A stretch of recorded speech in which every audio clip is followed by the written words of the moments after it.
Welcome back to FordeeTV. I'm your host, Fordee. I need to be careful about slapping right here to be like the welcome, because I stabbed myself like crazy spearfishing this weekend. I was putting the fish out of its misery and the knife went into my hand. Anyway, no problem. I will show a link or a picture on one side of this weekend's catch, cooked, baby. For those of you who spearfish, obviously that's what this video is for. We all have buoys, right?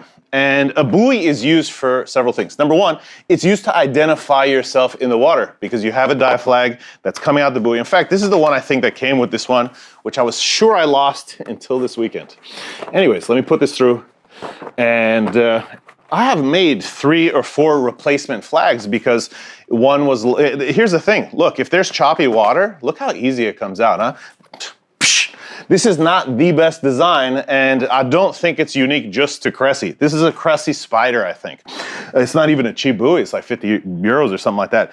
I don't think that's the smartest design, but I don't know what the best design would be. In fact, this is version 2. Version 2 is better than version 1. Version 1 had this thing where you would put your flag at there were 2 little fabric pieces that came out and you could slide it through and press it against the back. And okay, maybe, I don't know if that was better or worse than this whole design. But okay, so let me show you what I did to replace this flag actually that I was pretty sure lost in my friend's car. He couldn't find it, whatever. Anyway, I made this, huh? I mean, this is beautiful, huh? Less than 5 euros. This piece right here, the flag itself, I ordered on Amazon. It came from China. It was like 3 euros and change, right? And it took like a month to come, but it's nice quality. This for sure will never be the reason that the flag needs to be replaced. So it's good. I have line here, right? And I use this fabric line right here to tie it in place. I even have a knot up at the top, and this keeps the top part from sliding out. The bottom can slide up and down. That's not gonna happen, huh? So let me show you how I made it. I'm not gonna make it again, I'm just gonna explain it, right? So I was, originally I have bought these poles from like a place where you buy stuff to fix stuff for the house, etc. But you buy them super long, they're at least 10, 15 euros, and I don't think that's the best route. We have these bazaars here, and I found this in one of the bazaars, a kid's toy. Woo! And anyway, this bottom part comes off. The only downside is this is not that thick, right? But how did I find out that this would even work, right? So the first thing that you want to do is you want to take your buoy and you should get yourself a caliper. If you don't have a caliper, then you probably don't work on stuff or make things or whatever, but I do, huh? And as soon as I slide this down, this is a digital caliper, what I can do is I could come over here and I could figure out if I put these 2 points where I need them to be, which probably is somewhere around there. I'm not looking perfect. And this was like a little bit under 15 millimeters. So I went to the store and I started looking at stuff, and first I was looking at broomstick handles, and I was looking at, and then I saw this kid's toy on the way out, and I grabbed it, and the guy's looking at me like, what's wrong with you, right? And I measured it, and it looked like it was the perfect width, right, to fit in here. And in fact, if we just quickly take it, we'll see that it's cool, right? There's a little bit of movement. It could be a bit thicker, right?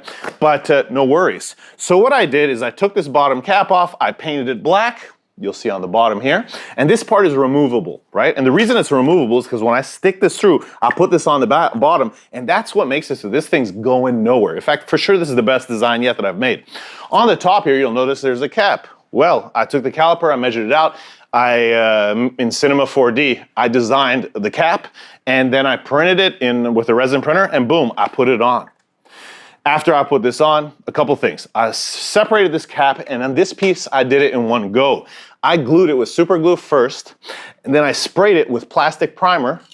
And when you spray something with plastic primer that is not very glossy or whatever, it will accept spray paint, no problem, and it's super awesome, and you don't even have to sand, etc., right? After I did that, then I took some fast-drying resin, and the idea was to seal this place because there is a little bit of wiggle room, right? And I wanted to make this watertight at the top, so I painted this with resin. And you'll see this is very glossy, etc. And I poured nothing, 3 grams of resin, whatever, and doing right here, there was so much left over that I did the whole thing. I probably should have avoided the bottom part because then when I put this cap on, I had to push some of the resin off because it was too tight to fit. I mean, it's tight without resin, right? When I put this on, it's tight. So, okay, that's one thing in hindsight, but anyways, it ended up working. And so did I need to put a cap in here? Absolutely not. If water got in here, big deal. I don't think that would have sunk anything or made it fall off, but I like things to look clean, and that's what I did, right? I used this line right here to connect the flag. I tied this at the top, and all these are stop knots, right? There's a stop knot because this goes through all the way out, and this does like a figure 8 through the top to keep the top of the flag up. The bottom of the flag can move, huh? But the top can't. And really simple, huh? This is under €5 because this little children's toy was €1.25. Woo! It was €1.20 or something like that. Obviously, I don't need this top part. But then I could give this to a friend's kid or something. And obviously, I made one. I have another because I made a bunch of these caps. And I thought, you know what? A friend or myself, someone's going to have an issue with a flag, so let's make more. And I really think this is probably the cheapest replacement for a flag, right? €3 and change for the flag itself, and then for this little handle, which obviously could be a bit longer, but hey, I'm okay with it, was €1.20. Guys, I hope you like this spearfishing hack. If you did, like, share, subscribe. You know the deal, baby. Until next time, I'm out.